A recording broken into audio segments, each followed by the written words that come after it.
Thank you. Well, being in mathematics department, I usually give talks with theorems. This is the opposite. I will state the problem, give the answer, and then ask you for a solution. It is rather towards G monopoles.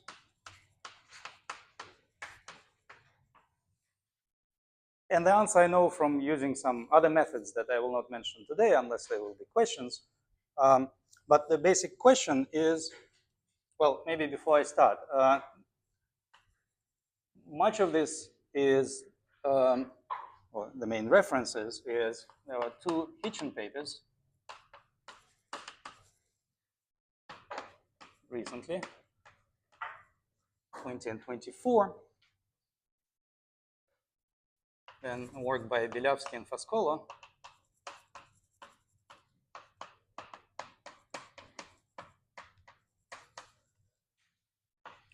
In 23. And to me, what stimulated all this was our recent, well, current work with Bielawski, Hurtubise.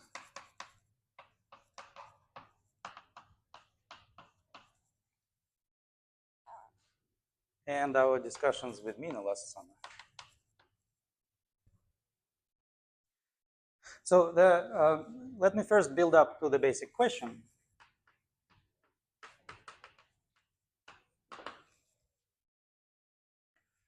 The problem that has been solved is constructing UN monopoles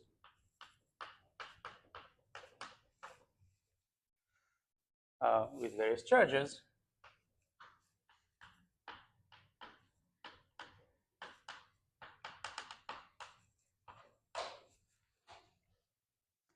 And this problem was solved by ADHM Nahm construction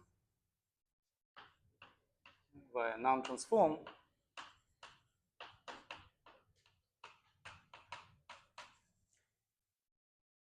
So the problem itself involves solving a nonlinear problem in 3 dimensions, but Nahm transform translates it into an ordinary differential equation, though nonlinear.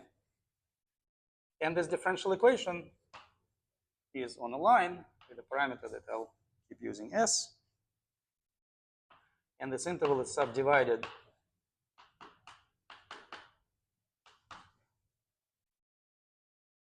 into subintervals.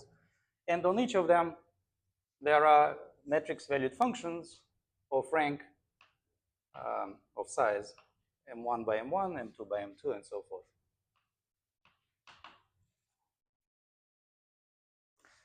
So on each interval, there is a solution of Nahm's equation.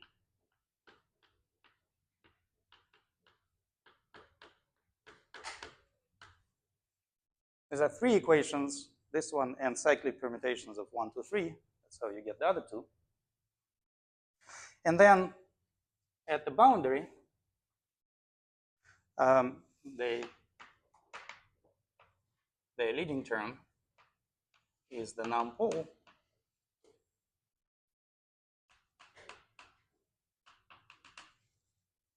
So this Nahm pole is specified by a representation of SU2. If you just plug it in here, you will see that rows have to satisfy standard relation of the generators of SU2. And then there are matching conditions at lambda points. So if M1 is equal to M2, in other words, if the rank is continuous across that special lambda point, then the value of this t on the right minus the value of t on the left is rank 1. So and any rank 1 can be written this way, where this is vector and covector. So essentially, this is rank 1. One matching condition. And if M1 is not equal to 2, let's say M left is greater than M right, then T left as a function of S has a block form where the smaller block is the value of T right at lambda. And the remaining block is again a Nahm pole.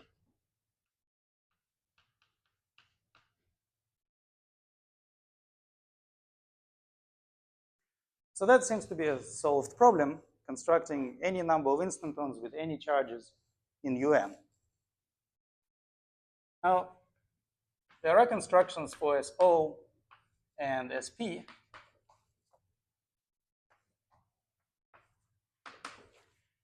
Groups, namely a paper by Hurtubise and Murray.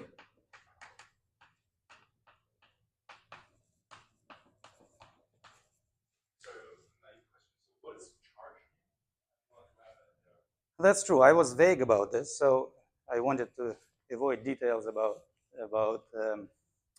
So strictly speaking, with a monopole, when you go to infinity, your monopole Higgs field is harmonic.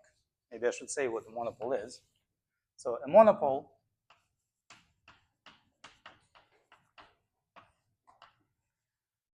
is a few things. First, it's a bundle of R3, a Hermitian bundle.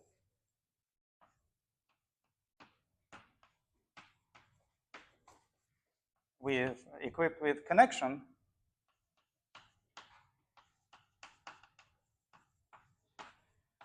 and an endomorphism of Higgs field.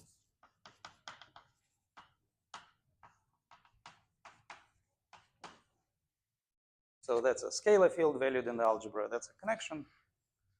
And the curvature of the connection is Hodge dual of the covariant derivative of the Higgs field. So one consequence of this equation, if you hit it with another differential on the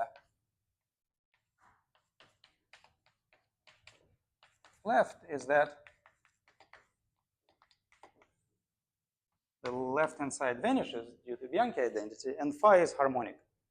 So your field phi asymptotically is harmonic, and if you choose in some direction gauge weight is diagonal, you will see you end up with some harmonic function. And for M monopoles, this function will behave as 1 over M over R. So if it is UN, then there will be M such charges, M over R. And strictly speaking, I lied a little here.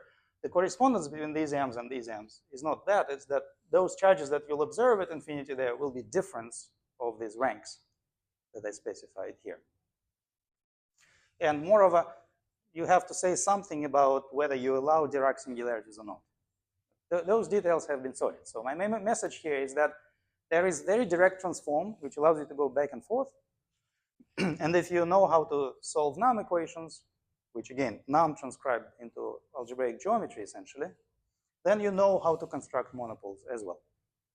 So this is transform going back and forth, kind of generalizing Fourier transform.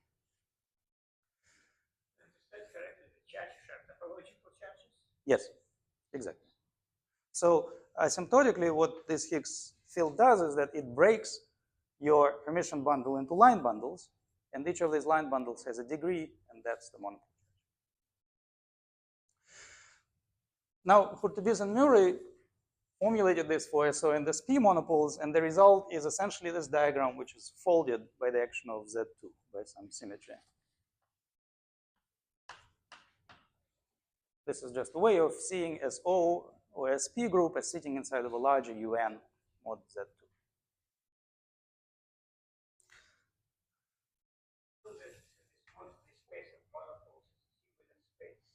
Is which space?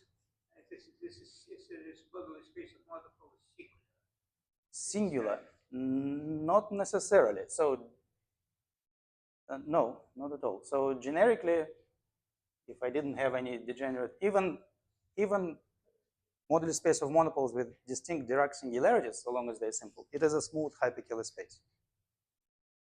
It's a smooth space. So next question to ask is, what about construction for general G?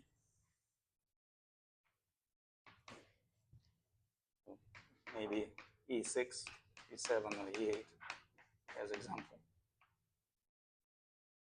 Well, on the first view, one can take any of these groups, pick its representation, and as a result,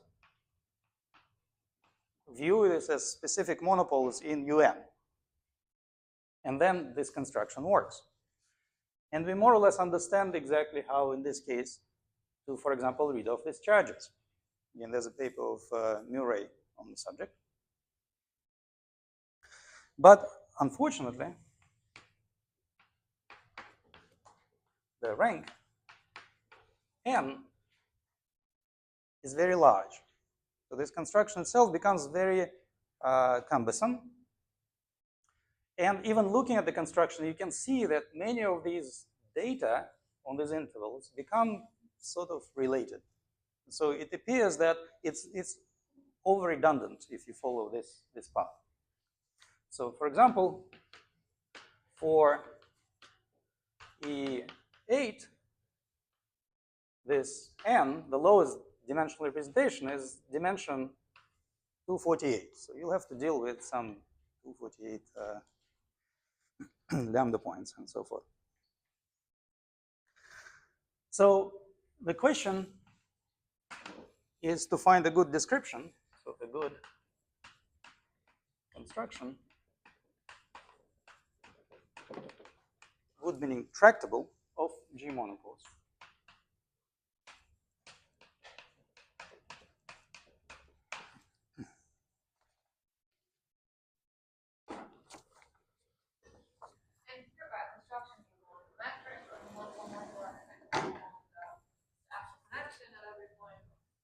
I want everything.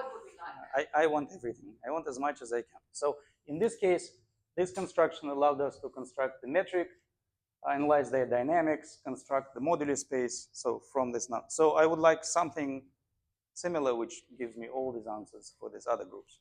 But as a complex manifold, it's not, right? I do not know. No, for like symmetric one, for rotationally symmetric one it is, but in general I don't think so. Oh, I would think it's not, right? For every charge set? Yes. So for example, if you have no singular monopoles, then it's it's a space that's known by representation theorists as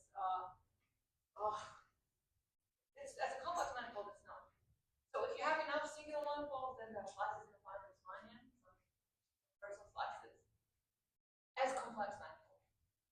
Okay, yes. So the next question is what is the metric, and next question, the ultimate question is what's the actual monopole? Yes, it's true. So essentially, if you pick some, there's associated scattering problem, but even that, even in what you described, if you want to use any of these methods, you still end up with the answer, which involves very large dimensional Grassmannian. Oh, no. It will be a Grassmannian of the group G. Right, but where does this dimension come from? This is dimension of the adjoint representation of E8.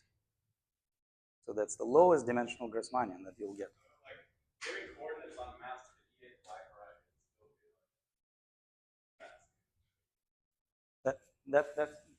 That's the dimension of the space in which that flag variety lives. In which flags live. Flag variety, flags themselves. So let me start with the answer, because I have a flight at 6 o'clock, so I'll have to leave early. So let me start with the answer and then proceed from there. The last board does not move. Oh no, you have to look like that. Right, so first, I'll have to introduce few, maybe one more element. I call it the bridge.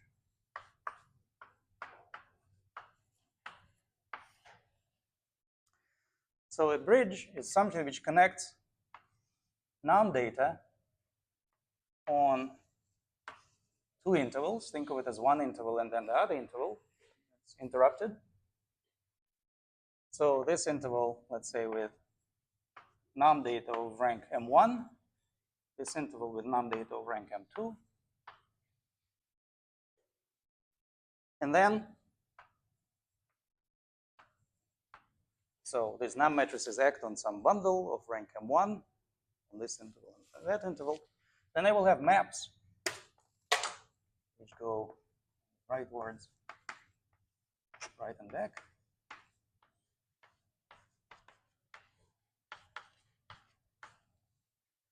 And I will also have other maps, that's why there's a bridge, which go from tensor product of these two to tensor product of those two.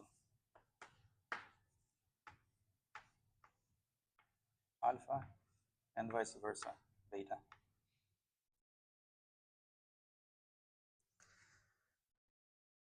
Now, given some matrix T1,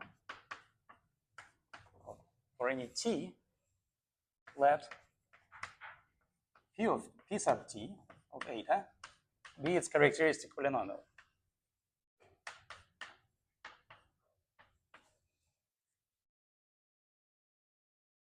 So I produce polynomial out of the matrix.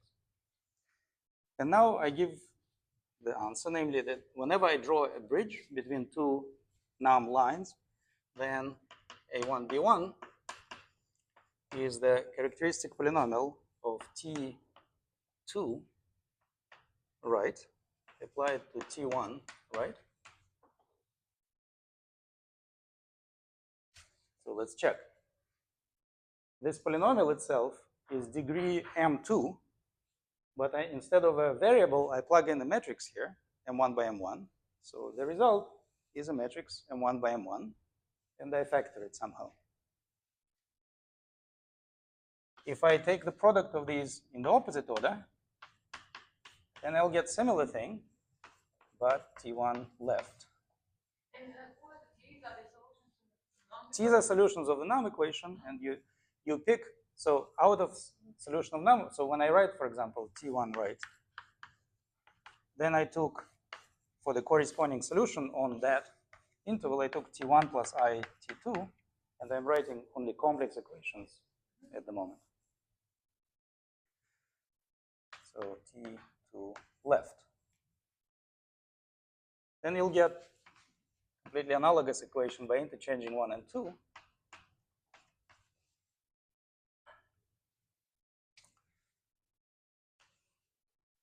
Next, if you take A1 tensor with A2, that's how you get alpha.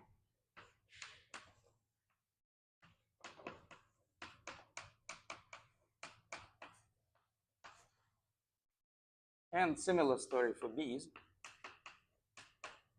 That's how you get beta.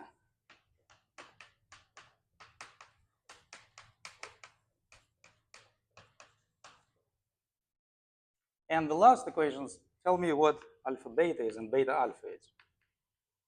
So if I take tensor product of these polynomials,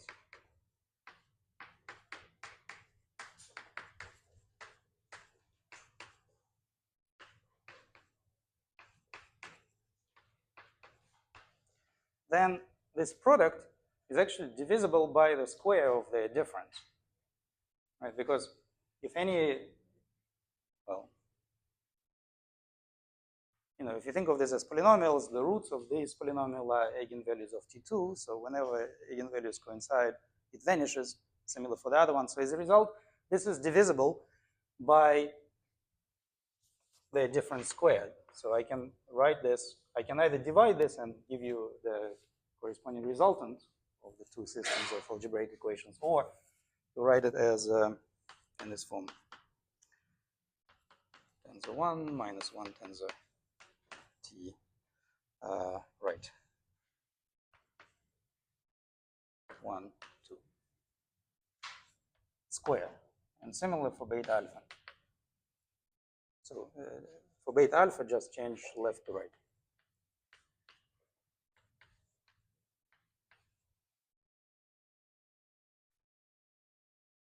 Okay, once I have this bridge with these corresponding matching conditions, then I can summarize the whole construction very neatly. So again, these equations were written by Bielawski and Foscolo.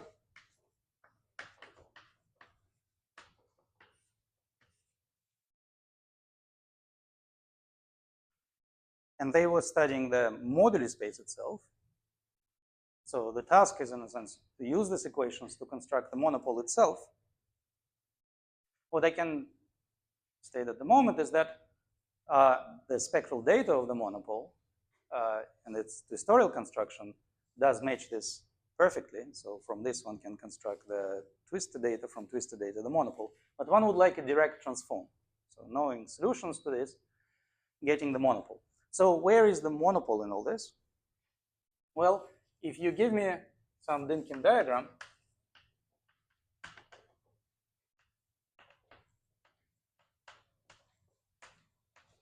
for example, of D-type for concreteness, and if I want to construct monopole on this, then, well, charges will be associated with corresponding vertices.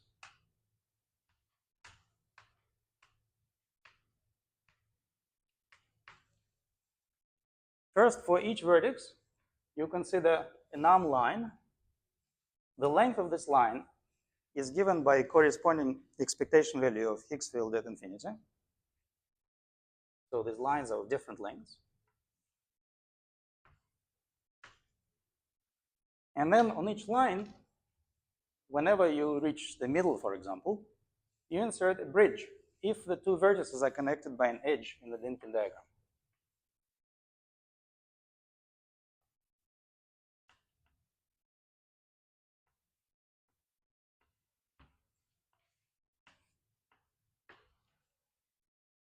So the claim is that Nahm data with the corresponding ranks and the corresponding bridges should produce the monopole.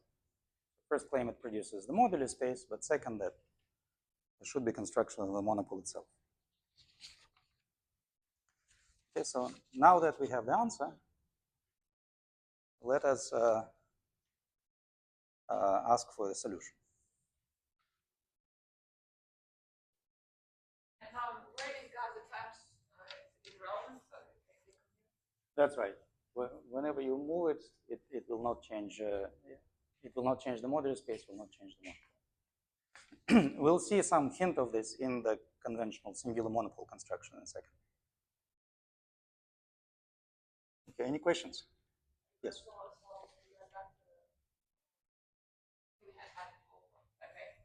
Say again.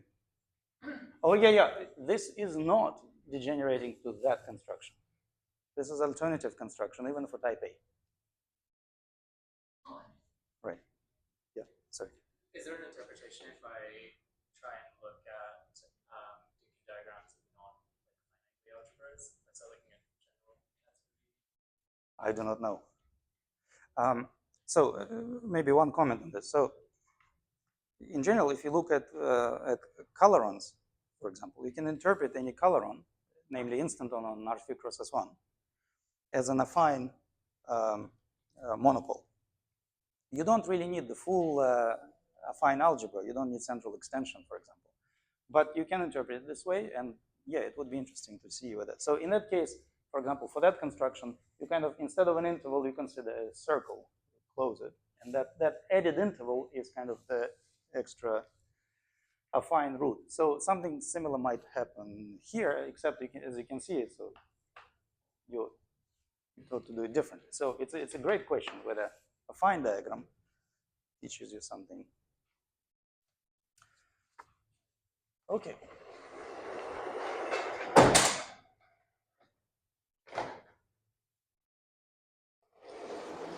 Actually, I have a question. Do you guys have longer chalk?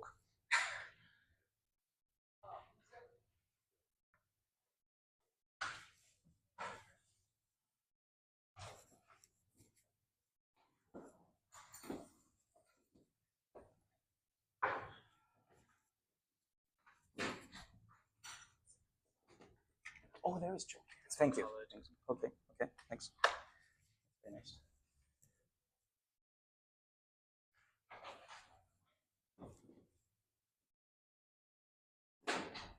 All right, so thank you, Tang. Perfect.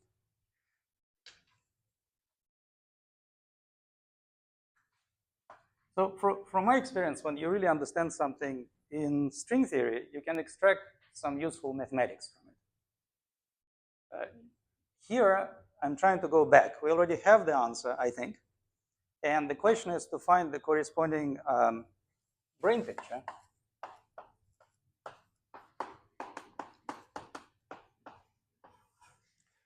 Why? Well, first, it can relate this to a number of other interesting problems. And second, it might actually give us the transform that we are seeking from solution of that to the monopoles themselves. So let me first describe the conventional Nahm transform.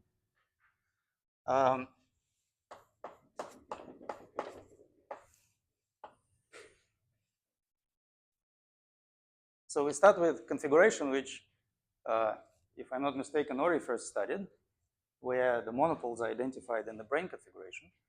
And then that brane configuration, if you look at it carefully, can give rise to all this Nahm transform story. That's not how it happened, that people performed Nahm transform earlier, long before brane configurations were discovered. But it's very helpful in leading the way. So we'll start with some D5s and S5s, D3s. Let's start with the D5s and D3s.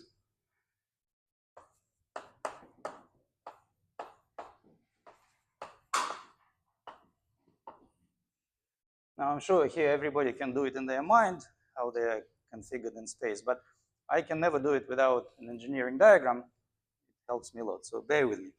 So I'll have, since I'm interested in U and monopoles, I have n D5s stretched out along the first 5 dimensions.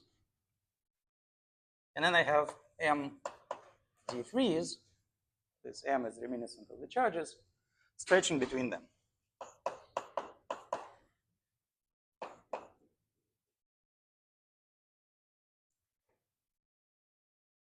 So one can analyze this directly, or one can perform a t-duality in the 5th direction. So for a second, imagine that this is periodic with some period r. And keep in mind that in the end of the day, we will want to send r to infinity.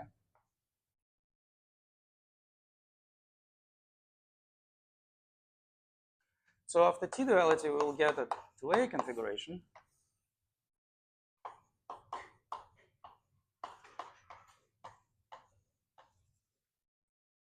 With 5 still periodic, MD4s, MD4s.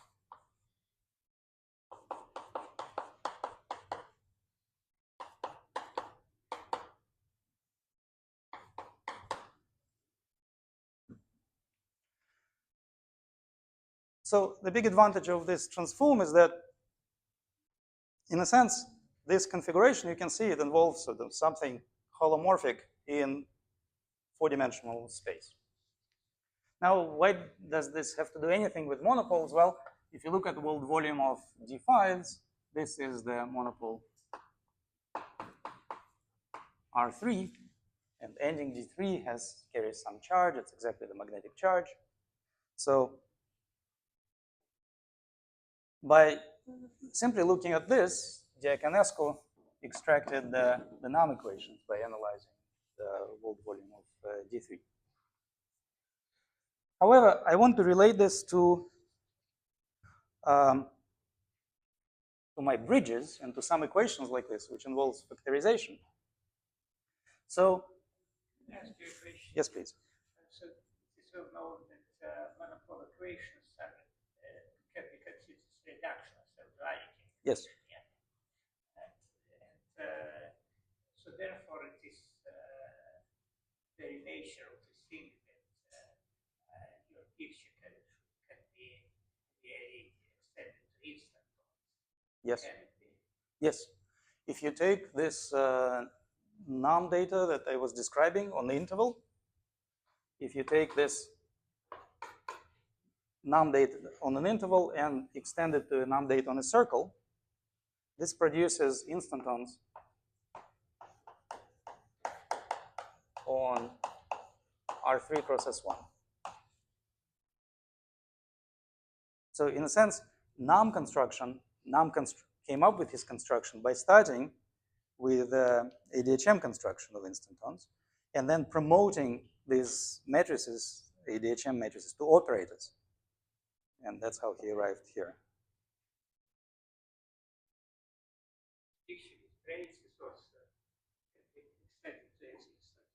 Yes. Yes. That's right. All right. So,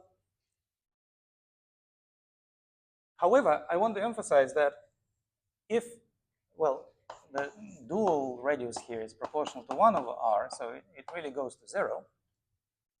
So before we take this limit, this is already an interesting story because, as you can see, if you look at some periodic direction here, this describes now periodic monopoles in the world volume of D5.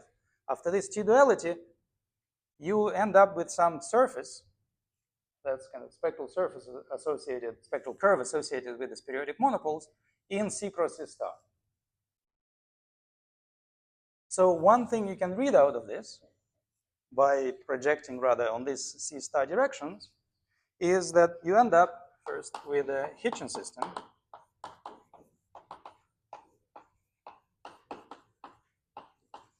on R cross S1 that corresponds to X6 and that corresponds to X5.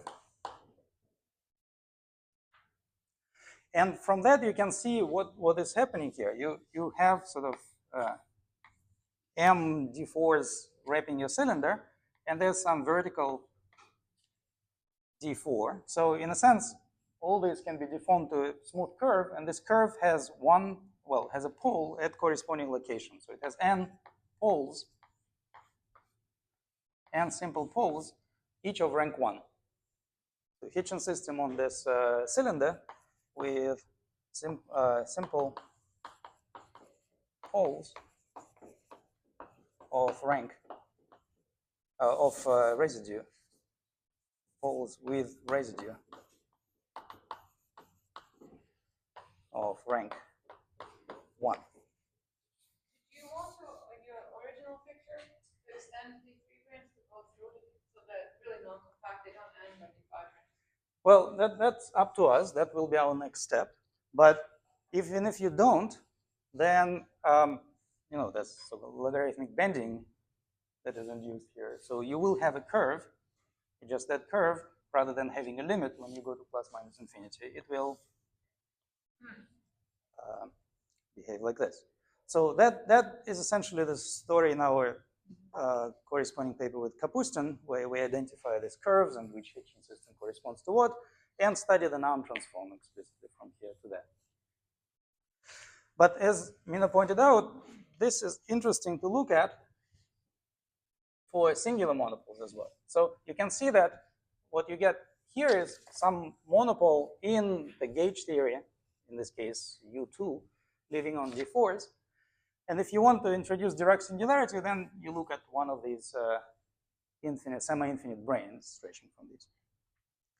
So having this semi-infinite brane, you can either encode it in the usual Nahm construction that I already described before. There will be a ray on which there will be something of rank m here, 0 and lambda, of rank m, and then maybe rank 1 Nahm data here. And this indeed reconstructs singular monopole. And with Brian Durkan, we actually use this to construct monopole solutions explicitly. To our surprise, they were given by a fairly nice compact formula. But as you can see, because constructing Nahm solutions for ranks larger than 2 is still quite cumbersome, this method can take you up to maybe 2 singularities, or maybe 4 if you allow singularities on both sides. That's what we did with Brian.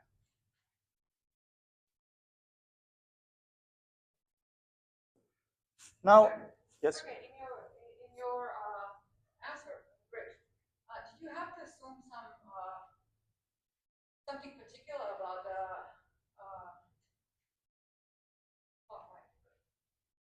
sorry. So in a sense, all that was determined by the group and maybe asymptotic value of Higgs field. You have a real Higgs field. Yes, I have Higgs field. I read off its asymptotic values along the simple roots, and that determines the length. All right, so another way of viewing the singular monopole is this, is that if I have my M D3 branes, and if I have my singularity, well, I can end it on an NS5 brane. And that will not change much as far as the world volume theory on D5 is concerned. So let's add this NS5.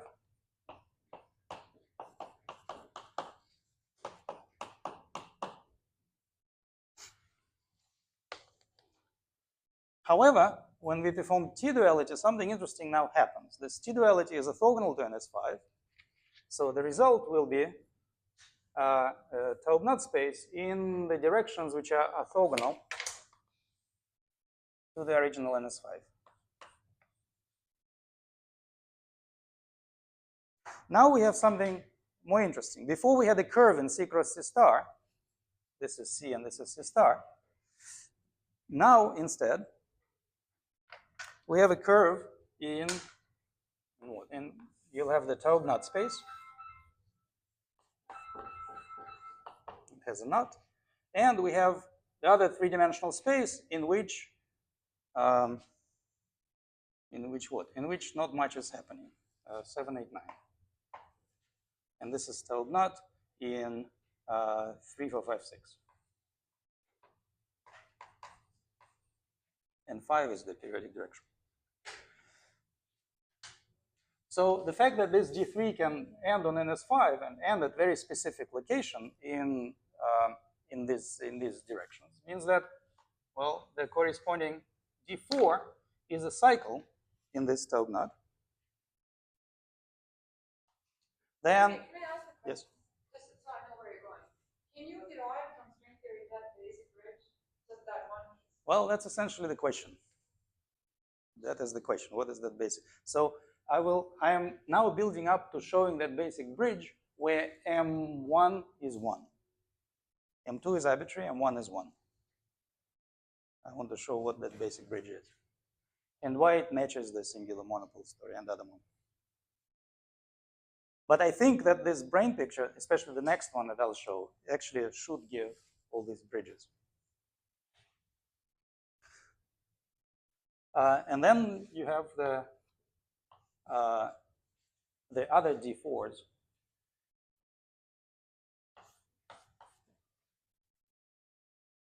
That are interacting with each other. So before we had this curve in C cross C star, now we have this curve in Taub-Knot. And the monopole directions are these horizontal directions. It is the 3, 4, 5 space. So what do I want to emphasize here? If you want to recover original monopole construction, you'll have to take this Hitchin system on this curve and squash the cylinder on which you live to 0 size. So you need to take the limit of this Hitchin system.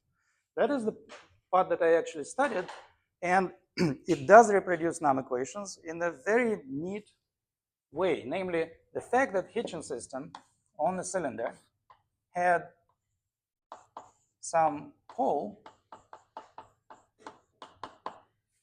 under this squeezing and degeneration will produce exactly the Nahm matching T right minus T left is Ij.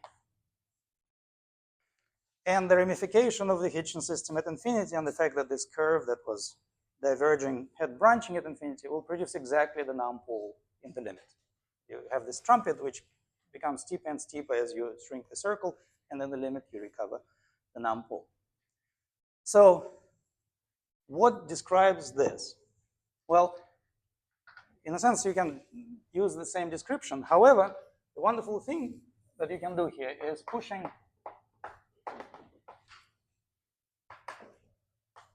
the curve, pushing in the curve. You can take position of NS5 and first observe that nothing really in the monopole construction depends on this position.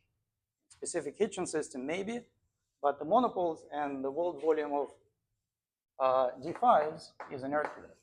So you can push it all the way in. And now there's a question about what Nahm equations or what system describes this. So the description that appears out of this is the bow. And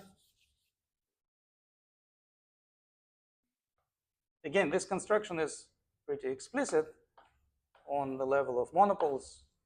You know exactly what to do, but it's the Nahm equation on two intervals that are connected by bifundamental maps. And the relation between them is that T right minus nu, which is this position, or if you like, this position of tau naught along these three directions, is equal to AB, and T left, that's right, and T left minus nu is BA. So as you can see, this is the bridge that we wrote before. If you have rank 1, then your characteristic polynomial of rank 1 matrix is eta minus nu. You plug in the other matrix, and that's the relation. So this is a very basic bridge that you obtain. What do you say pushing in the curve? Right, why am I pushing in the curve? So first of all this story is motivated for me by studying far separated monopoles and what their spectral description is. And once you understand this, you can see how, if you understand how how to patch two monopoles within the same subgroup, then you can even easier patch the monopoles which belong to different ones, the different SU2s within a group. So then this picture to me appears from kind of spectral description, and there's a twisty curve of size M1, twisty curve of size M2, and they interact in a very specific way. So this bridge produces exactly the interaction that I want. So that's what I'm doing. For me, there's spectral curve or twisty curve associated to this M monopoles, kind of M sheeted cover of M sheeted section of TP1. And then there is just P1, a very simple section. And when I'm pushing it in, then I make it interact directly within the interval, rather than giving some specific boundary conditions to the boundary. What I want to emphasize is that in the original story, in this picture, you had Nahm data, and I think I wrote it there. You had the fundamental data here. You had the bifundamental. No, you just had Nahm matching. So T right, if the ranks are the same, then T right minus T left was some ij. So there was a fundamental data here. Well, once I push it in, that's entirely different story. It is a bifundamental data. So you can go from one description to the other. And I tell you exactly how you modify the Nahm transform to go from one to another. And in fact, I mentioned that in the original Nahm transform, we could go, if you want explicit solution, maybe you can go 1 and 2 and 2 on the other side. So you can describe one monopole with up to 4 singularities. That's what we did with Brian Durden. Once we understood the bows with Chris Blair,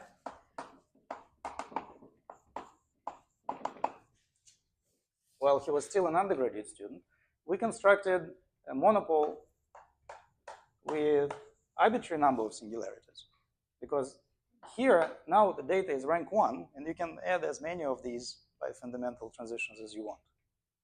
It's just a matter of playing more with sigma matrices and Hopf bundles and so forth. But to our surprise, the answer came out compact and neat. So this just demonstrates this transition. So the moral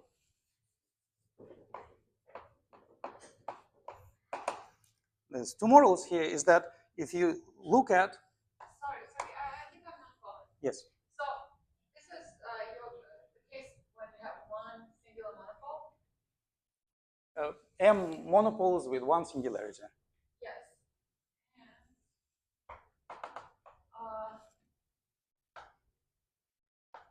but I should still think this as the same M1 left. It's as if you have only one interval that's like M1, but now you suddenly have the other the other element that you feel here. In this case, you think of this nu as a constant. No, so if it was rank 1 here, then this nu is exactly what you have on the left here. It's the constant on on the right, I'm sorry. So the moral from this string picture is that you're supposed to describe some maybe Hitchin data on a curve in the Taub-Knot, and then you look at, you squeeze the circle of Taub-Knot. So essentially you look at S1 Taub-Knot invariant solutions of Hitchin equations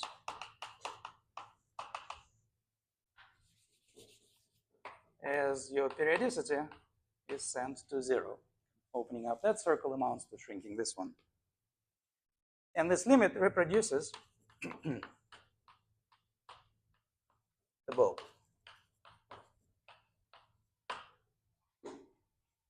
And gives you singular monopoles. So now I'd like to get the same story, but for a more general group. Yes, please.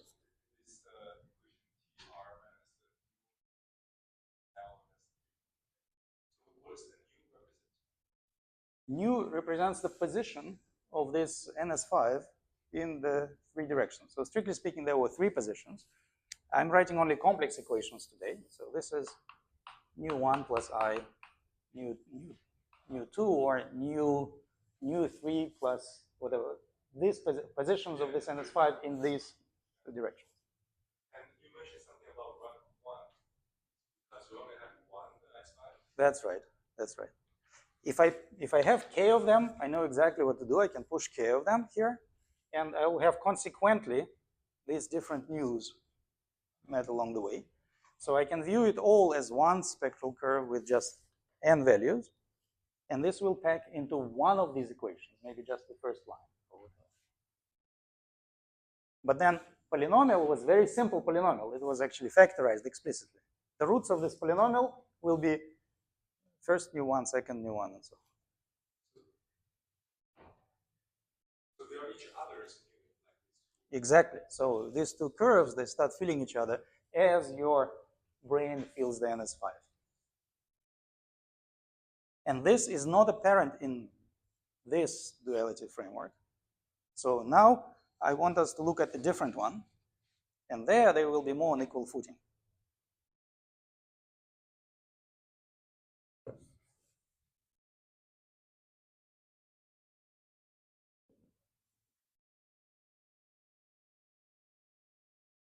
So now, instead of making direction 5 periodic, but you see that, in a sense,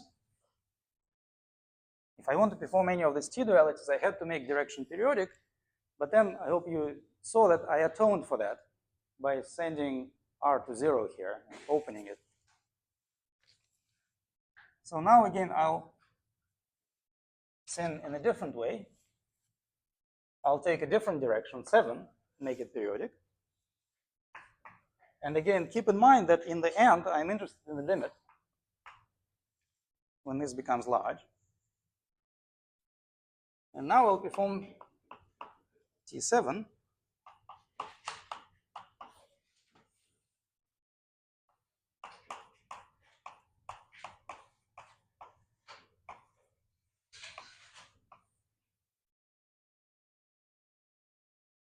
So, but before performing T7, I first do the S duality. So in S duality, I'll interchange the role of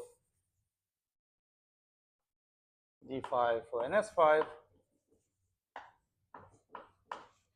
n of them. There will be still MD3, and there will be D5s. So now, after S duality, I perform T7. This is T7S of the original configuration. And what do I get? Now, my gauge group, or the presence of this n D5 branes, which became NS5, will manifest itself as the Taub-Knot. Taub-Knot with n nuts.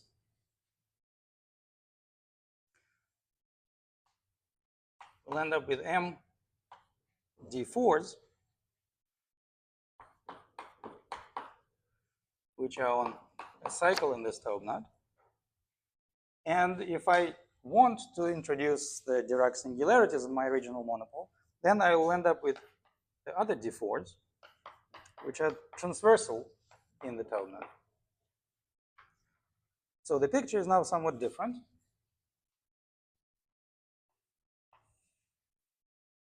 I'll draw it similar to what I did before, but now vertical and horizontal directions are interchanged. I did not follow you. Yeah. So you said that the thing you just erased actually corresponds to M1 is M and M2 is 1. 1, yes. Did you show us how the rest of the equations arise? Well, once they are abelian, the other equations become vacuums. This becomes AB equals to T minus nu, and then the rest is sort of purely abelian. We can ignore them. So now I look at this Taub knot space where n is the rank of the group. So number of knots is the rank of the group. It is in 6, 7, 8, 9.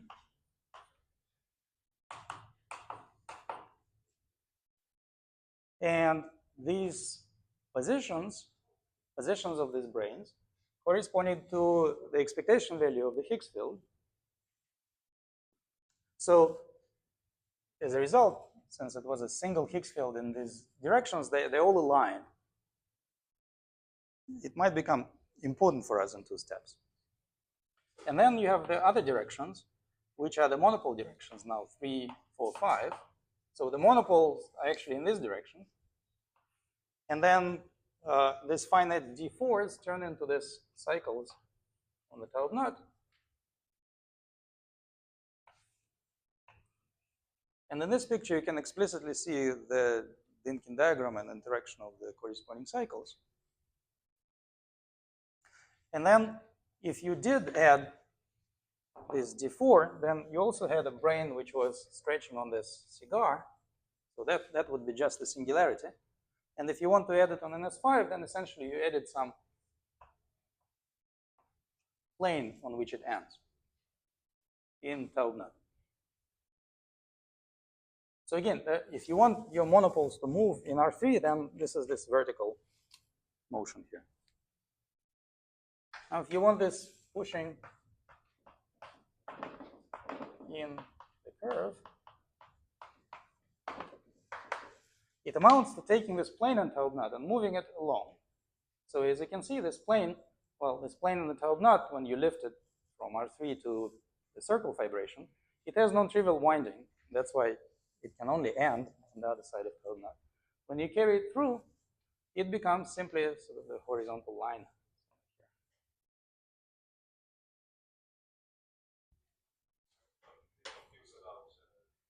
Directions.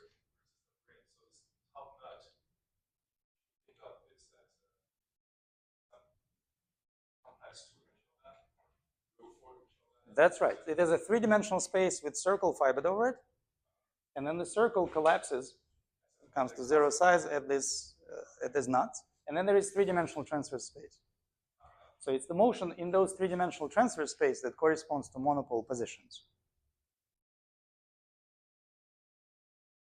The monopole itself is now manifested as a cycle in this Taub knot, but it has positions in the other 3 dimensions.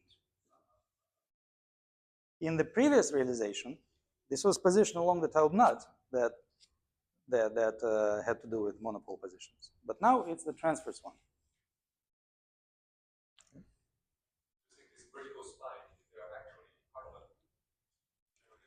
Well, this spike is not a D-brane, it's just position of Taub knot. That's why the circle degenerates. What this picture simply represents Taub knot cross R3.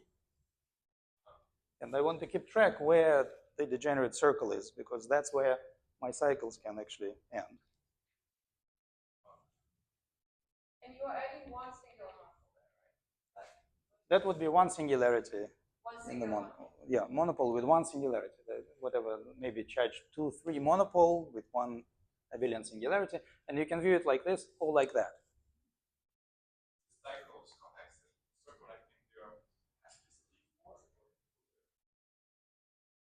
these D4s are these cycles.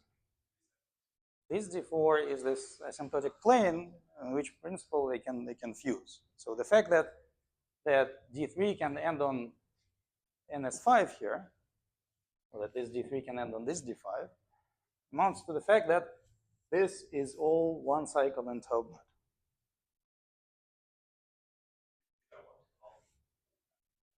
In a second, I'll give explicit description of taub knot in coordinates, not usual coordinates, but this new convenient coordinates, and you'll see exactly what this matching is. So how am I to describe this? Well, if you had D-branes wrapping some cycle in R3 cross S1, that's a Hitchin system. That's an easy description. But now, first, we end up with coupled system here.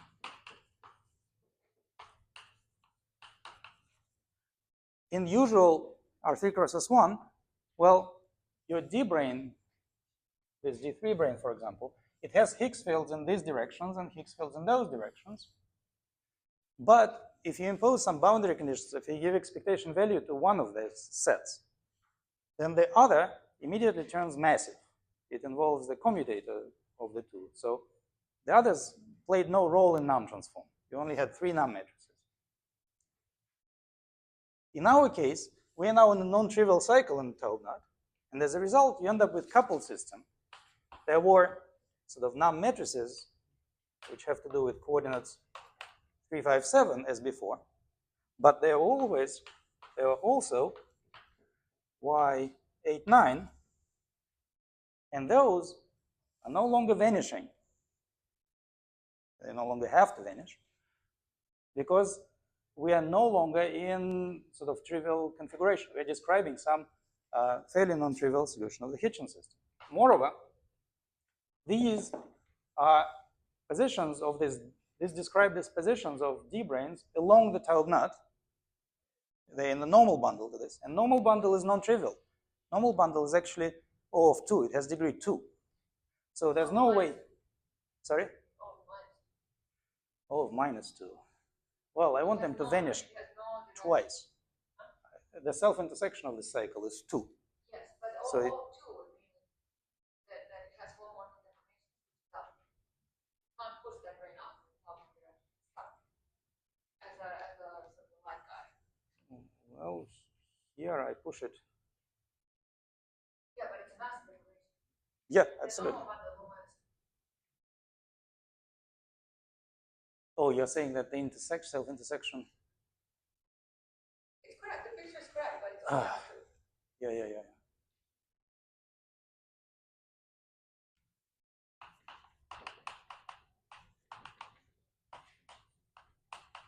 So normally Hitchin system Higgs field is valued in canonical bundle tensor with something. So in this case, it is tensored with this O minus 2 bundle.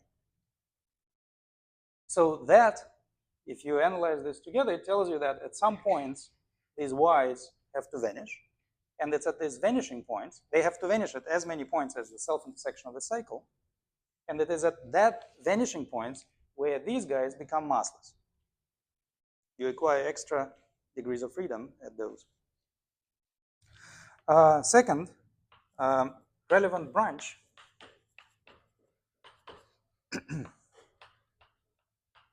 of the system,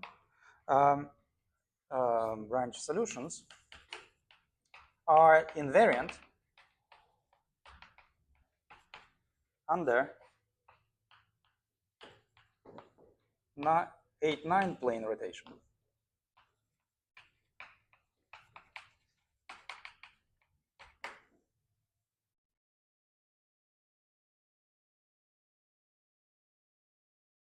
So this was the case before as well, but the Higgs field chooses a particular direction. In this case, it's direction 6.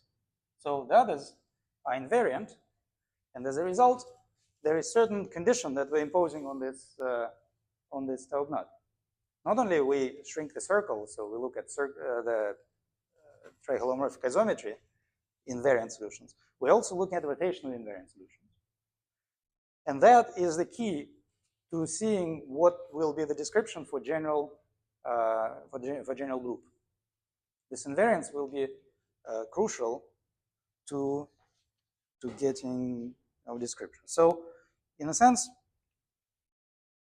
the proposed solution, and it's not a solution at the moment, is that all these equations appear from analyzing walled volume of these branes, where both now the Nahm matrices and the Hitchin system are excited and interacting with each other, and the solution is rotationally invariant on the rotation of our spaces.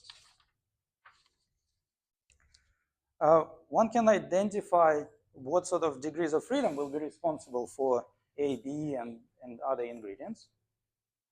But I guess considering the time, let me get to Peng's question and describe the Taub net. Also say about what you think AB and so forth, alpha, beta are. All right. So let's perform similar, or maybe we didn't do this experiment. Suppose that we didn't know about bows, and we wanted to know how to describe D3 ending on D5, and how to describe D3 crossing NS5. Well, first, I can move my D3s so that they coincide. And then I can move it off the D5. Once I've done this, then it becomes apparent that I have strings connecting two D-branes. And it's also apparent that they are massive and that they are fundamental with respect to gauge group on D3s. So you'll get massive fundamental. I'll call them I and J. It's the fundamental multiplet. So it has. Now, when I move back, I first make it massless.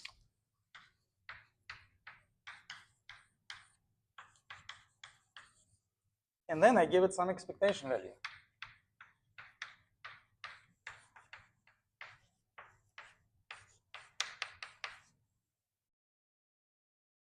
Now let me do the same experiment with crossed NS5. With crossed NS5, I can put D3 brane so it intersects NS5, and then I can move them apart. Now I can notice that I have a string, and that string is bifundamental with respect to gauge groups at the two ends. So we have massive bifundamental. That's AB. Then we have massless as we move here. And then we have bifundamental with VEV. Still massless.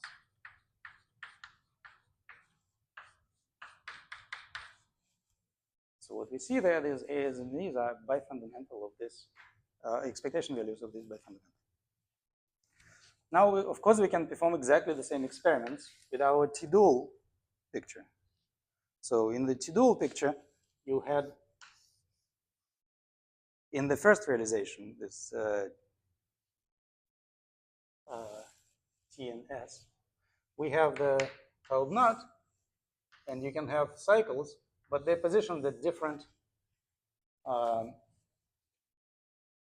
points in R3, in monopole R3. So for the first two columns, are they in the same picture, or is it different S and T, or S to L? Well, for us, they were very different. This had to do with the monopole gauge field, and this had to do with how we interpret this NS5, which we start pushing in. So, strictly speaking, we have this situation, and then we want to understand how to describe this situation. Okay. So then, or maybe even many monopoles with different charges. So then here I performed the experiment which explained to me what these matching conditions are. And that is governed by fundamentals. And then I performed a different experiment telling me how to incorporate the NS file. So now we need to do the same experiment in our T-dual picture. So in our T-dual picture, the D5 became this Taub knot. D3s after T-duality are the cycles ending at different positions. So we can move them to the same position first. And once we've done that, there's no topological obstruction. We can move it away from the knot.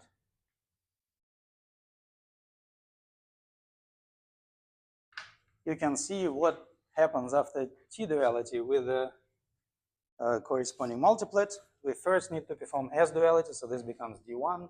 Then we perform T-duality, so the corresponding fundamental multiplet becomes a disk D2, which ends on the smallest cycle in this, smallest one cycle in this curve in Taub knot. So that's what gives rise to the fundamentals. Similarly, you can see what gives rise to bifundamentals. And that has to do now with our Taub knot. In the Taub knot, you have the cycle, and you have this. All of this is Taub knot, and all of that is R3. Yes. And what's the curve knot? This is a cycle in the Taub knot. It could either be the closed cycle or it could be semi-infinite cigar, but it can have position in the other transfer space. Well, it ends on the, no, this is Taub knot and that is Taub knot. The whole thing I'm describing here are R3 cross Taub knot. You're saying that it's parallel to the Taub knot direction. You mean this E4 are parallel? Yes, yes. So like this one is in some P1 cross Taub knot, and this one is in some P2 cross Taub knot. I have sandwich with lots of Taub knots, and this is in cheese and this is in ham. It's in,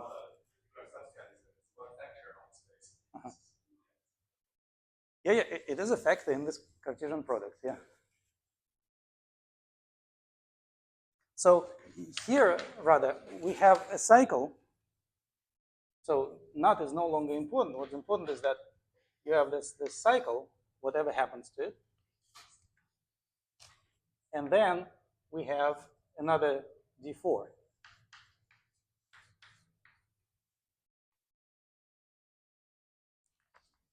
So we need to describe what this is. Well, if you want, you can go through the similar transition. You'll have some D4, you'll have maybe some. But for this picture to make sense, you really have to do what you've done here, which is to have to move off the definer. That's right. Because it's when I move off, just as here, when I move off, then I exactly see this excitation. I see it's massive, then I make it massless, and then valves, it's a very mysterious thing. So you go to the other branch to see explicitly what you need. So here you can have this configuration. So like this D3s end on something. So I can move them around. So I'll have one of them, another one D3, and there's some now cycle. But once I've done this, I can move the Taub knot centers apart. And this will give me rather, it will give me some cycle in this Taub knot where they are separated. So this was all D4. In this cycle D4, you can see the two disks ending on it. It's D2. And you can also see its mass. Its mass will actually be not just proportional, quadratic in this separation. And then it goes massless, and then it gets some expectation value.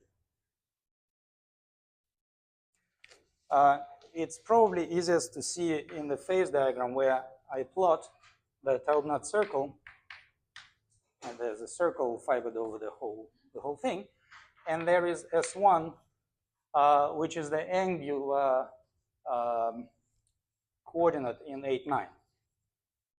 So you can, in this plane of D4, you can go around this plane, and you can also go around the circle of Taub-Knut. So this cigar on the right is wrapping this like that.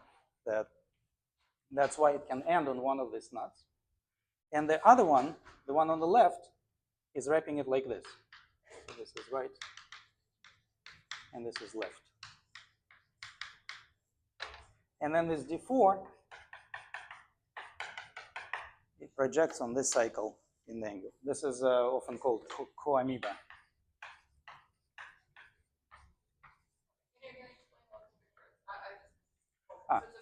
So let's look at a plane in Taub-Knut. So Taub-Knut is circle fibered over R3. I pick some plane in R3. I have a choice. I can lift this plane to a constant value or on the circle of Taub-Knut. That would be just plane, which doesn't end at all on this nut. It's just plane in R3, lifts to a specific point. If I want to describe something which ends on this, then I look at a plane, maybe with a hole in the middle, and I go around the circle of this plane, circle at infinity. I lift it to different. Yeah, I take a plane in R3, and as I go around that plane, I lift it to a different point in the circle, in the fiber circle of Taub-Knut. So I correlate my angular position and position in the circle of Taub-Knut. And that's what I drew here. So as I go around the plane in R3, I lift this point to this circle of Taub-Knut, and then I lift this point,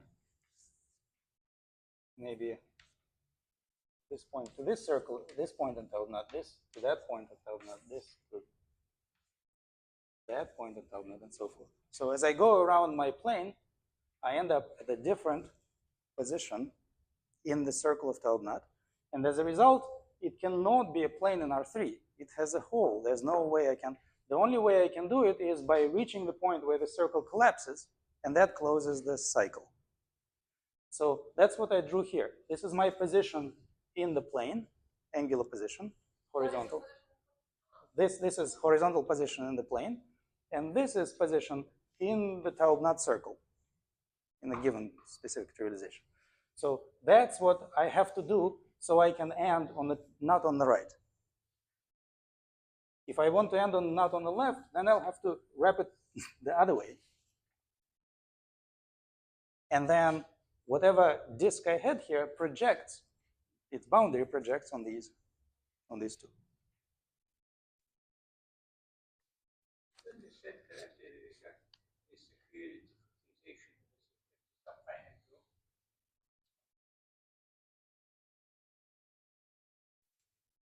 Sorry, I don't see the final group. Yes.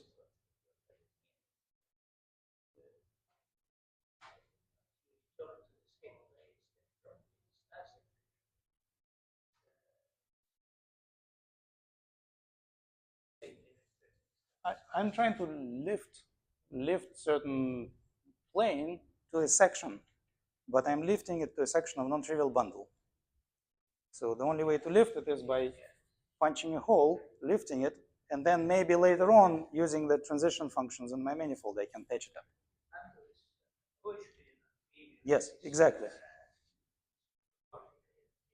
That's right. Well, both.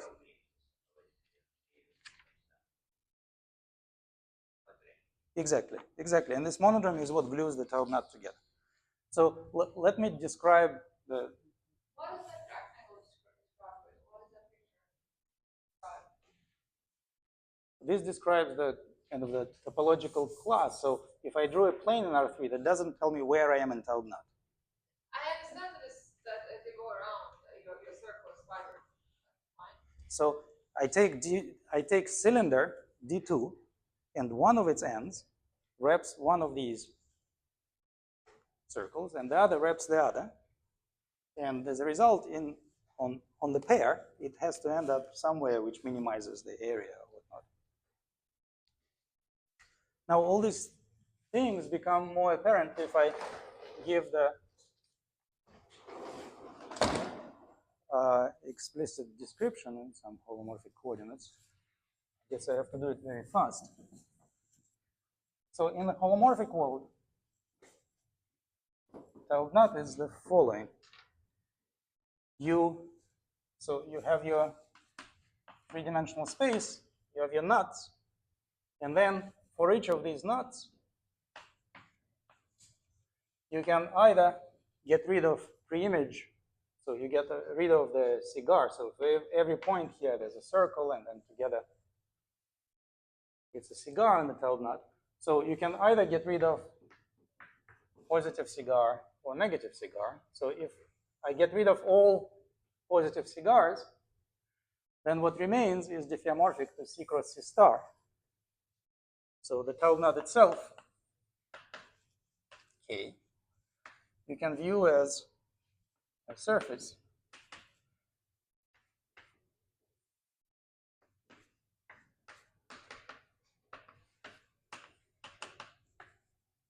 like so. And if you like, you can view it as sitting inside of P1 cross P1, which is blown up at K points. But literally, if you take taub nut, as I said, if you take taub nut K and throw away all the positive cigars, then you end up with just C cross C star. So you have a plane here, parameterized by Z, and you have some other coordinate, let's say x in the other direction. So the local coordinates will be x0, y0, and z. And because it's C star, I write x0, y0 is equal to 1. So that's one page, but it's missing the cigars. I have another page in the next page is C cross C star, x1, y1, and z. x1 times y1 is 1. And that will be taub nut without the first negative cigar and union of all Cj j from 1 to k. And how do I glue them together? Well, I glue them by the rotation. So my y0 x1 is z minus a1. And then you continue this process. x2, y2, and z.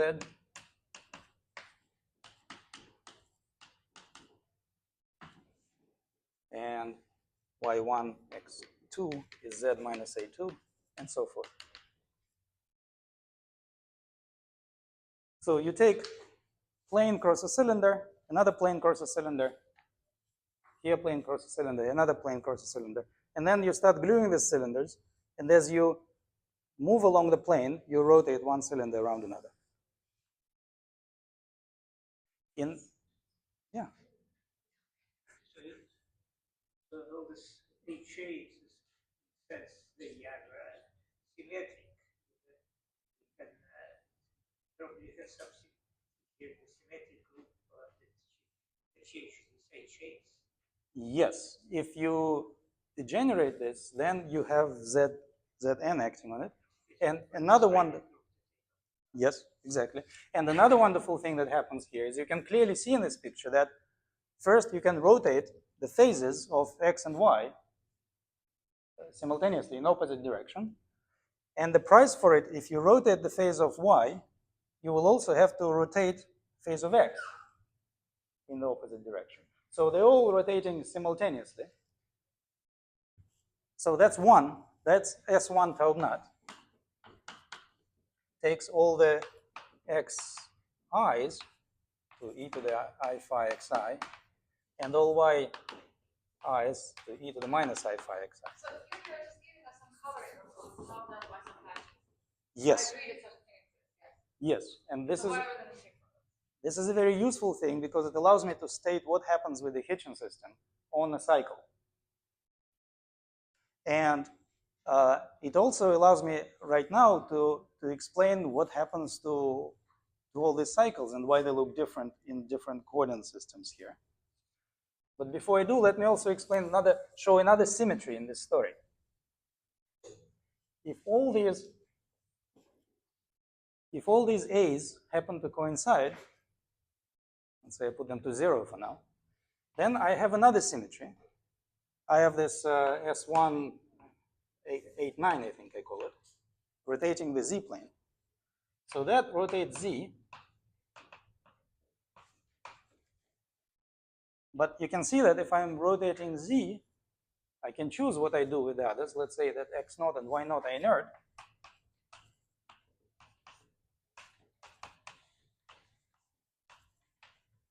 Then x1 will have to rotate.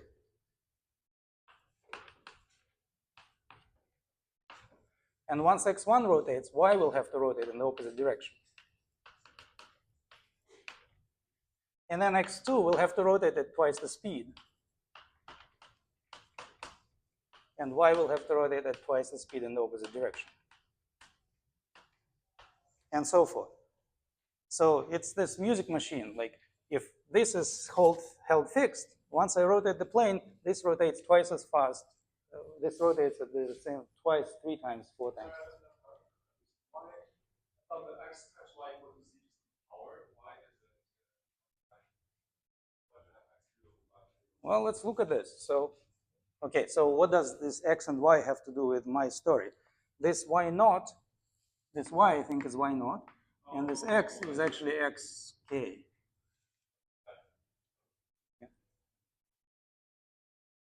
So as one of them rotates, the other rotates twice as fast, and so forth. And I can choose. I can always correct it. I can hold not this one fixed, but maybe the middle one fixed.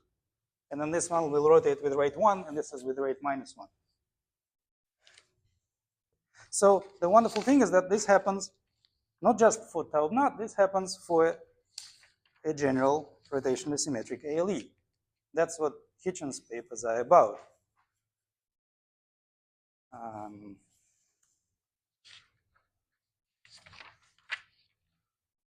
Well, since Mina asked, let me show why this thing is useful. So this here, at z equals AI, for example, describes this cigar. It's this open cycle. Then the next one and the next one. So on the cycles on C cross C star, I have my coordinates. x0 is coordinate in this direction. So this is the point where x0 is 0. This is the point where y0 is 0. And x1, x2, and so forth. Sorry, to begin with, in your monopole modular space, you wanted to turn on one real Higgs field. Yes. I have now all these complex parameters. Who are they? That one real Higgs field determined the positions of these nuts in this direction. But then the monopole itself was wrapping this cycle, I thought, well, and it had some transverse positions. but so you want me to take A's to be real? That's all they're saying. They're all along some line in the Z-plane. So the wonderful thing about Hitchin's paper is that he allows us to think of it in any complex structure. You can describe exactly the same cycle. So if you like, you can put all A's to be equal. So it's the block. but Hitchin tells how to think about that space, which is symmetric, in a different complex structure.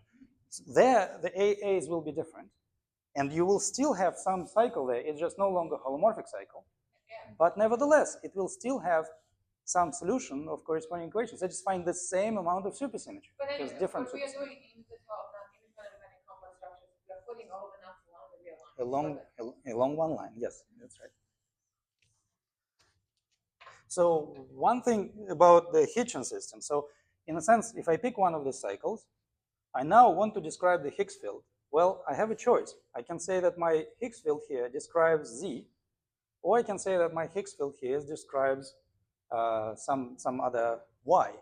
If I choose X as my coordinate here, for example, if I have my Higgs field, I can describe it as some Z1. Now this is Z, signifying that, well, I use one of the Z coordinates. Now it's non-abelian, so eigenvalues of this you should think of as Z minus A1 dx naught over x naught. That's what you would write on a cylinder. If you look at these relations, then this is negative Z minus A1 dy naught over y naught. But then that, using the same relations, is x1 dy naught. So by performing this transformation, well, what are we doing? In terms of y, it looks like we had a pole with some residue, and y was a good coordinate near this point. But our bundle was not a trivial bundle. So if you switch to the other Higgs field in that vicinity, then you get the value of x1. So as a result, you get Higgs field on the cycle, and then the whole question is, each of these cycles has its own Higgs field satisfying the Hitchin system, and now you need to match them together at this point. And maybe in the remaining couple of minutes. So you want to think about a Hitchin system on the product of these two ions? On all of them, yes, yes, and they have different ranks on this. And then I match them together. So, and moreover, and then I shrink the cycle, I shrink the circle of Taubman. But who is the left and the right T? What is the left and the right? In which sense are we on the left and the right? Exactly.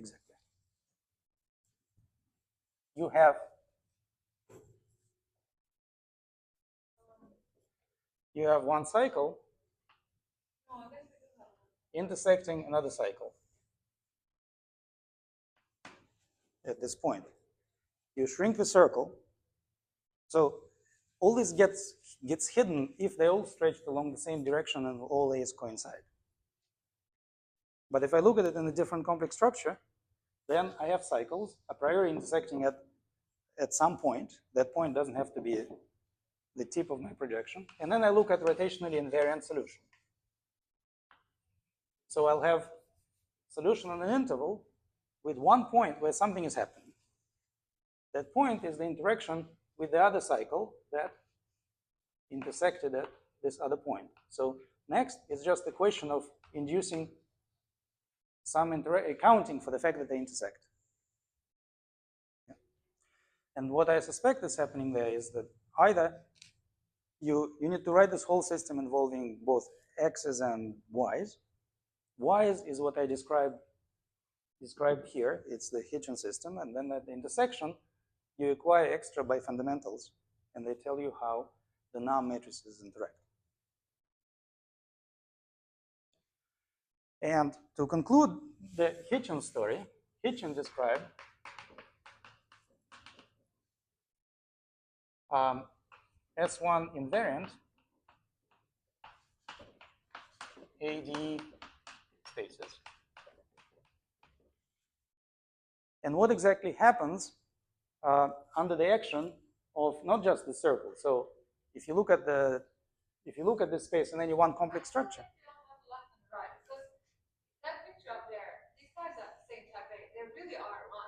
Yes. New lines, and one out to another. And In other words, cycles intersect. what do you mean that this line is interrupted by some bridge? Yeah, it's really one line. One line interrupt, right? And these guys should interact just at one point, not somewhere in the middle of anything. So there's no left and right. I have either left or right. No. But my bridge distinguishes left and right. Whenever I draw this, I know it does, but what is it you measure? well, in my view, this is the cycle. I have projection of the cycle on the interval as I look at rotational symmetry. Okay, and where is the second cycle? The second cycle is somewhere else, and it intersects this cycle. And it also has some action of rotational symmetry. And it has a point of intersection. Yeah. So Hitchin has description of rotationally, not just rotationally invariant cycles, that's the previous paper, but the action of a circle on the whole complex space. And it also has this 24. So in 20, he describes just rotationally invariant cycle. But the upshot is that if you have some Dynkin diagram, then it's this cycle which is rotationally invariant. And then all the intersection points between cycles are also rotationally invariant, but all the other cycles will have to rotate.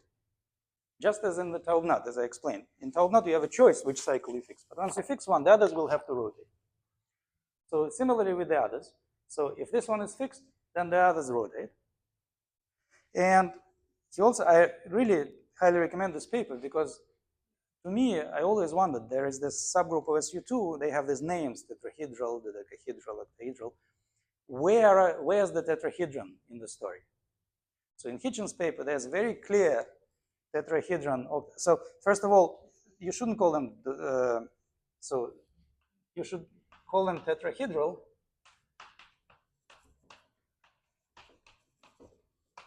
for E6. But for E7, if you want it to make sense in the notation shown, you should think of it as cube. Of course, there's no there dual. No, you should think of it as cube. And the other one, E8, you should think of as a dodecahedron. And this is because if you take the twistor space of the corresponding space, you can compactify it by adding a point at infinity. It's conformal, so you can just compactify by a point. And then you end up with extra P1 with which you compactified your twistor space. But this P1 inherits the group action. You start with some gamma in SU2 acting on C2. Then you wrote invariance of this action. But there was rotation group acting on C2, just rotating both of them. It commutes with the group. You multiply it by e to the I5. So that action will be inherited on this invariant polynomials that you end up with. So then that action produces just rotation group action on the twistor sphere of that, like the ratio of there, Z1 over Z2, will be acted by this group. It's SL2C action. And this action is exactly the rotation action in R3 of that subgroup. So that R3 action, the way it acts on tetrahedron, will be acting on this glued sphere at infinity. And it will have fixed points. The fixed points will be of two types. They either correspond to vertices of this guy, or middle points of the edges, or the middles of the faces. So the compactification at infinity will be this cycle, C, that we added. And then, corresponding to vertices, there will be fixed points, so you have to resolve them. You will end up with -3 because every vertex in this choice has exactly 3 edges coming out of it. It has stabilized group over the 3. -2 corresponding to midpoints, vertices, and faces.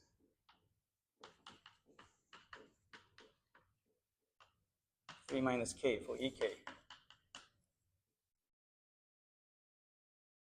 And moreover, finally, this compactified twisted geometry space finally explains where the group is, what the intersection points are, how the rotation group acts. And since this is complex space, instead of just S1 on C2, there's a whole C star action on this whole thing. Kitchen takes and describes, if you pick a random point in your space, it will give you some twistor section, and then C star acts on it, it gives you a surface. And then Kitchen describes the intersection of that surface with a twistor fiber.